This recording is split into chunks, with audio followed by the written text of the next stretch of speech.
नमस्कार, time TV में आपका स्वागत है। जैसे कि आप सब जानते हैं कि जम्मू कश्मीर रियासत में पंचायती इलेक्शन शुरू हो चुके हैं, पर ऐसे में सवाल ये है कि ये पंचायती इलेक्शन में जब पंच और सरपंच पूरे देश भर में, पूरे रियासत भर में चुन के आएंगे, किस तरीके की सूरत सामने देखने को मिलेगी, क्या क्या उसके असर जम्मू कश्मीर की रियासत में देखने को मिलेंगे। और आज हम इन्हीं पंचायती इलेक्शनों पे बात करेंगे। और बात करने के लिए पीडीपी, पीपल डेमोक्रेटिक पार्टी की सीनियर नेता और एक्स एमएलए शांति देवी जी हमारे साथ हैं। मैडम जी, टाइम टीवी में आपका स्वागत है। मेरा भी सारों को नमस्कार है और आपका ये वेलकम है कि आप मेरा इंटरव्यू ले रहे हैं और मेरी बात लोगों तक पहुंचाएंगे। मैडम, जैसे कि आप जानते हैं कि जम्मू कश्मीर रियासत में पंचायत के इलेक्शन शुरू हो चुके हैं जी, जिसके जिसके लिए पूरी रियासत भर में पंच और सरपंचों के नामांकन पत्र भरे जा रहे हैं, अलग अलग तहसीलों में, अलग अलग डिस्ट्रिक्टों में। मैं जानना चाहूँगा आपसे मैडम कि जब ये पंचायत इलेक्शन हो रहे हैं जिसमें पंच और सरपंच चुन के आएंगे, लोगों द्वारा चुन के आएंगे, तो क्या असर यहाँ की इकोनॉमी में, यहाँ की डेवलपमेंट में, रियासत में किस तरीके के असर देखने को मिलेंगे जब ये पंचायत इलेक्शन हो चुके होंगे? क्या क्या अफेक्ट इसके आने वाले दिनों में जम्मू कश्मीर रियासत में होंगे? एक तो ये जो पंचायत इलेक्शन है ये काफ़ी देर पहले होने चाहिए थे, काफ़ी लेट हो रहे हैं, लेकिन चलो अब हो रहे हैं। तो उसमें मैं एक बात कहूँगी कि हर एक स्टेट में जो है पार्टी बेस पर है, तो यहाँ पर क्यों है, यहाँ पर क्यों नहीं है? अगर यहाँ पर पार्टी बेस पर होते तो लोगों को पता चल जाता कि किस पार्टी की जो है लोगों में कितनी वो है अहमियत है, तो ये सामने आ जाता। इसलिए शायद गवर्नमेंट इससे डरती थी, उन्होंने पार्टी बेस पर नहीं करवाया। चलो, और साथ में जो बीच में गैप रखा है इन्होंने 15-20 दिनों का गैप रखा है, ये भी एक ठीक नहीं है। दूसरा जो ये है कि इलेक्शन जो हो रहे हैं इसमें बहुत फायदे हैं, ताकि मैं लोगों से अपील करूंगी कि अपना जो नुमाइंदा है, अपना जो पंच है, अपना जो सरपंच है, अच्छे आदमी को आपके महल्ले में, आपके गांव में जो अच्छा आदमी है उसको वोट दे दें, चाहे वो किसी पार्टी से है, ताकि उस महल्ले की जो है डेवलपमेंट हो, जो पैसा है सही खर्च हो, और वहाँ पर जो पैसा जो आता है उसमें लोगों की जो है, जो जैसे ये है सड़कें बनानी, जो भी है पंचायत का जिस डेवलपमेंट के लिए हो, तो सही खर्चा होगा। तो मगर अच्छा आदमी होगा तभी वो सही खर्च पर करेगा। तो इसलिए लोगों को चाहिए कि वो अच्छा आदमी अपना सब कुछ छोड़कर, भूल भुलाकर, चाहे वो आदमी जिस पार्टी से है, अगर पीडीपी से अच्छा है तो पीडीपी को वोट देना चाहिए, जिस पार्टी से है वो आदमी मतलब आपका साफ तौर पे मानना है कि ये जो पंचायत के इलेक्शन हो रहे हैं ये एक पार्टी बेसिस पे होने चाहिए थे, ताकि रियासत की लोगों को भी पता चलता कि ये किस पार्टी का कितना महत्व है। और दूसरी चीज़ मैडम आपने बोली है कि उनका जो वोटर है उसका ये वोट जो जिस आदमी को, जिस कैंडिडेट को वोट करे उसकी काबिलियत को देखे करे, क्योंकि उन्हीं का वोट जो है वो आने वाले समय में जो नुमाइंदा चुन के आएगा वो 5 साल तक लोगों की सेवा करेगा।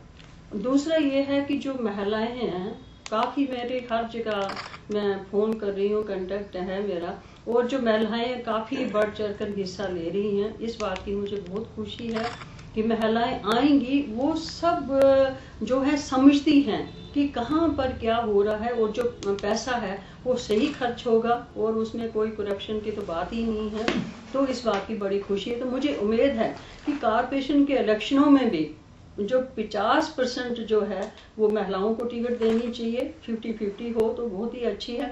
ताकि हमारी जो महिलाएं हैं, पढ़ी लिखी जो महिलाएं हैं, वो आगे आएं और लोगों की सेवा में जुट जाएं। चाहती हैं महिलाएं, कुछ ऐसी महिलाएं, कुछ घर की मजबूरी होती जो निकल नहीं पाती हैं, लेकिन आजकल जो देश के हालात हैं, अब महिलाएं जो है मजबूर हो रही है, मेरी बात होती रहती है सबसे, वो अब बाहर निकलेंगी, लेकिन तभी निकलेंगी जब हमारी कॉर्पोरेशन में भी 50-50 जो है ये 50-50। मैडम, आपने ये कॉर्पोरेशन की बात की, अगर कॉर्पोरेशन की बात चल रही है तो आपको पता है कि अभी तो कॉर्पोरेशन के इलेक्शन अभी हो नहीं पा रहे, क्योंकि ये तो पिछले साल से ड्यू है। और आप क्या समझते हैं कि ये कॉर्पोरेशन के इलेक्शन जो रियासत की कोalition सरकार अब तक करवाने में नाकाम रही है, ये कब तक हो पाएंगे? क्या ये भी जैसे पंचायत के इलेक्शन जरूरी हैं, क्या ये कॉरपोरेशन के इलेक्शन भी रियासत की उन्नति और रियासत की डेवलपमेंट के लिए जरूरी हैं?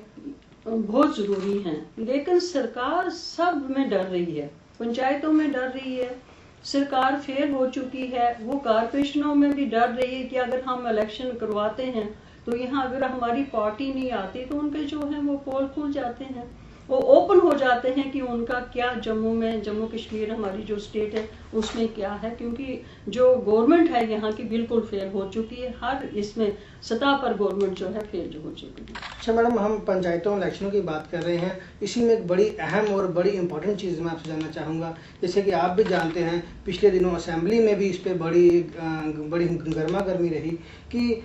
जैसे कि आप जानते हैं कि जम्मू और कश्मीर में जो पंचायती इलेक्शन हो रहे हैं, जिसमें कश्मीर के मुकाबले जम्मू में जो वोटर हैं वो ज़्यादा हैं, इसके बावजूद जो पंच और सरपंच चुन के आएंगे वो कश्मीर में कोई 2200 के करीब ज़्यादा है। आपको नहीं लगता कि ये कहीं ना कहीं जम्मू से अनदेखी हो रही है, जम्मू की जो आवाम है उनको अनदेखा किया जा रहा है रियासत की सरकार द्वारा? वो असेंबली में भी है, हमारी यहाँ की जो सीटें हैं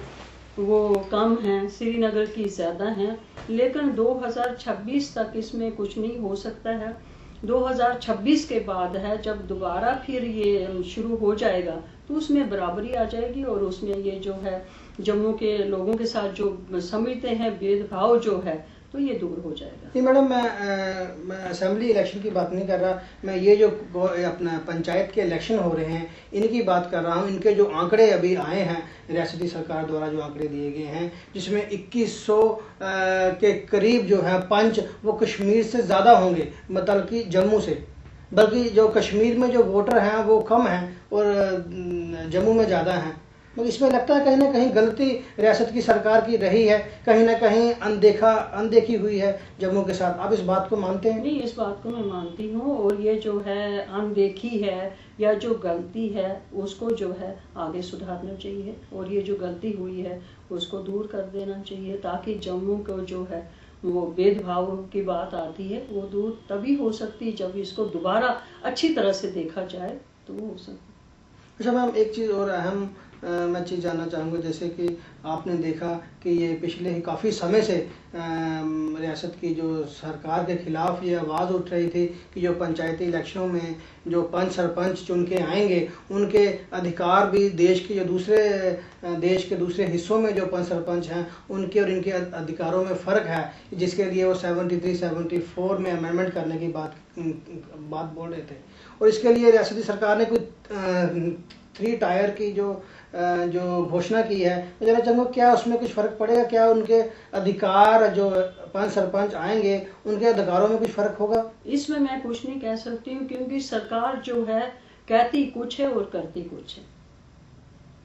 इनमें बहुत अंतर है, इसलिए इस बात पर मैं कुछ नहीं कह सकती हूँ। हाँ, अगर हमारी सरकार होती तो मैं उसमें जरूर कुछ न कहती, क्योंकि जो हम कहते हैं वो करते हैं। मगर आपका साफ तौर पर मानना कि जो रियासत की कोलिशन सरकार है इसकी करनी और कथनी में बहुत फर्क है। अच्छा मैडम, आखिर में मैं एक ही चीज़ जानना चाहूँगा कि आप जम्मू की बल्कि पूरी रियासत की आवाम को क्या मैसेज देना चाहते हैं ताकि वो अपना जो वोट है वो एक किस कैंडिडेट को